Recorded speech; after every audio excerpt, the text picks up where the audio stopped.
Welcome back to the channel. My name is Thomas Fletcher and I'm the host of the LCSW network. If you're new to the channel, please do me a favor by smashing that like button, by subscribing to the channel, and by sharing this video with your social work colleagues and friends. The purpose of this channel is to create a community of hope and support where social workers can come for relevant news, information, and inspiration. Well, welcome back to Self-Care Saturday. Welcome back to our 2021 Wellness Challenge. We are in week 14 of the 2021 Wellness Challenge. For those of you that are new to the channel, let me give you a quick recap of what we've covered so far. In week 1, we covered the benefits of creating an early warning sign action plan. In week 2, we talked about the importance and the benefits of using positive self-affirmations. In week 3, we talked about the benefits of using audiobooks as self-care. In week 4, we talked about the self-care benefits of cycling. In week 5, we talked about the benefits of connecting with nature. In week 6, we talked about the benefits of walking. In week 7, we talked about the importance and the benefits of sleeping. In week 8, we talked about the benefits of annual health exams. In week 9, we talked about the importance and the benefits of hobby and active leisure time. In week 10, we talked about the benefits of visual arts. In week 11, we talked about the importance of maintaining friendships. In week 12, we talked about the benefits of music as self-care. In week 13, we talked about the benefits of water and of staying hydrated.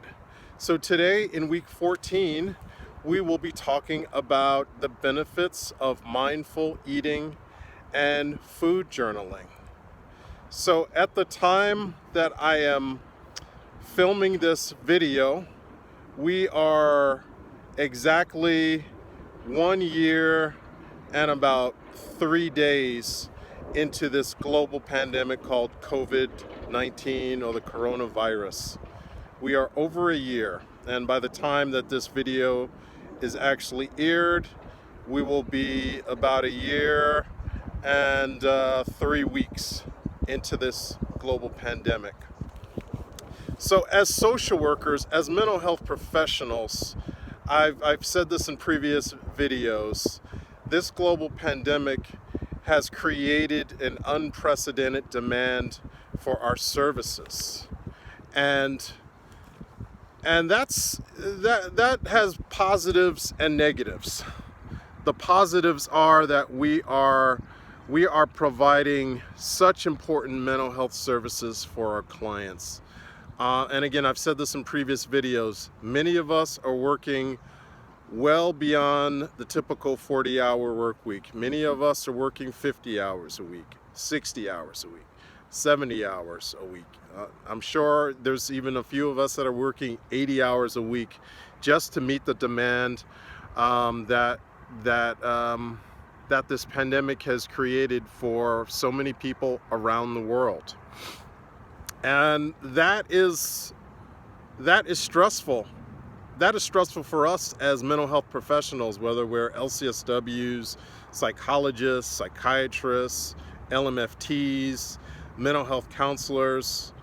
You know, again, I've said this in many videos before, we're human beings too, and while we're providing all of these great interventions, evidence-based practice, care for our clients, we have to stay ever vigilant against burnout, compassion fatigue, secondary traumatic stress, and other things like stress eating, right?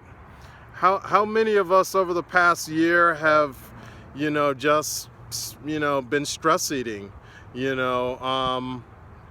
just to cope, while we're helping other people cope with their the challenges in their lives. How many of us, have turned to stress eating?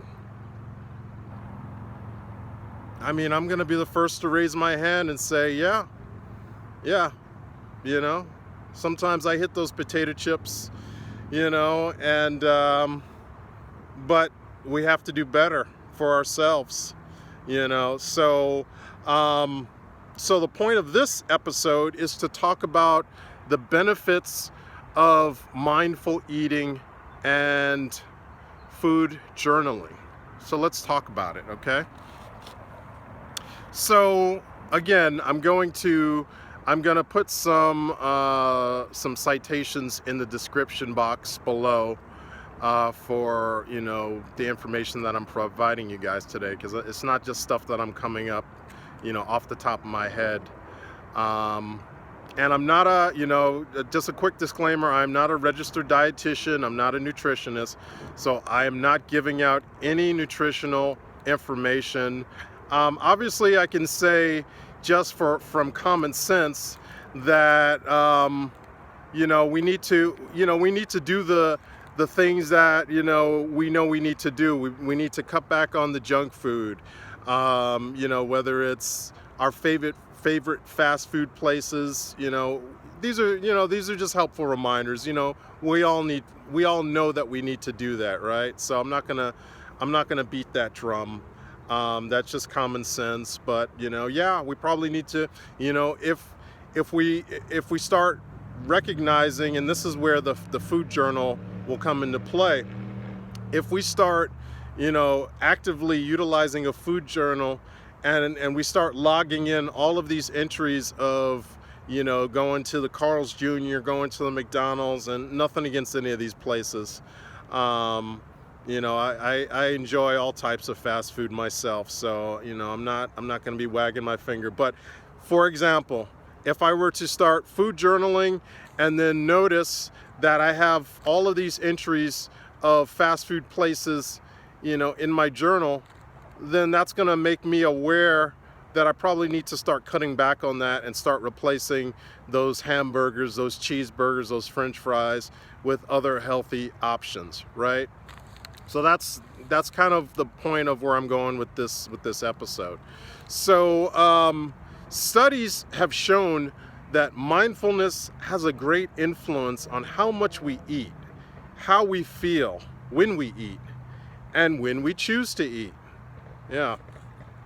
So let's talk about it. Again, the main self-care practice that I'm talking about today is food journaling. Okay? So food journaling is simply a method of mindful eating. Okay? Let's talk about some benefits of food journaling. First, it can help you remember what you have eaten. 2, if you are also tracking calories, you can see where you can improve if you're trying to achieve a goal. Number 3, it will let you see if you are eating too much or not enough. Number 4, it will let you see what time of the day you typically get hungry and help you adjust your eating schedule. Number 5, it can help you realize if you are eating out of boredom rather than hunger. And I would also add to that, it will also let you know if you're eating out of stress. Because again, many of us will start eating out of stress rather than hunger. So let's look at some tips for food journaling. Tip number 1, when logging your food, ask yourself, why am I eating? Am I eating because I'm hungry? Am I eating because I'm bored? Am I eating because I'm stressed out? Am I eating because my caseload is so high, that, my patients are stressing me out, for example, right? Tip number 2, make note of the time you are eating and how you are feeling. Okay? Very important. Tip number 3, if you are tracking calories, make sure to take service size into consideration. Yeah, that's why they put labels on all types of food nowadays. Even fast food, they put the information, the calorie and the serving size. So that's very important. Tip number 4, keep your thoughts short and sweet. So, you don't necessarily have to write a novel. You know, but just keep your thoughts short and sweet. So, and you know, the research also shows that when we start tracking a behavior, we tend to be able to start changing that behavior. Whether we're talking about tracking how much food we're eating, whether we're talking about tracking any other types of behavior. I remember, this is going back 25 years when I was in grad school, more than 25 years now. When I was in grad school, I worked as a research assistant at the Research Institute on Addictions, which is now part of the University of Buffalo. And I remember, this is before smartphones, this is before iPhones, you know. We were testing out the usage of cognitive behavioral therapy for binge drinkers, for people that would binge drink alcohol. They weren't necessarily alcoholics, but when they did drink, they tended to drink, you know, more than the recommended guidelines. So one of the things that we observed was people that were utilizing this this very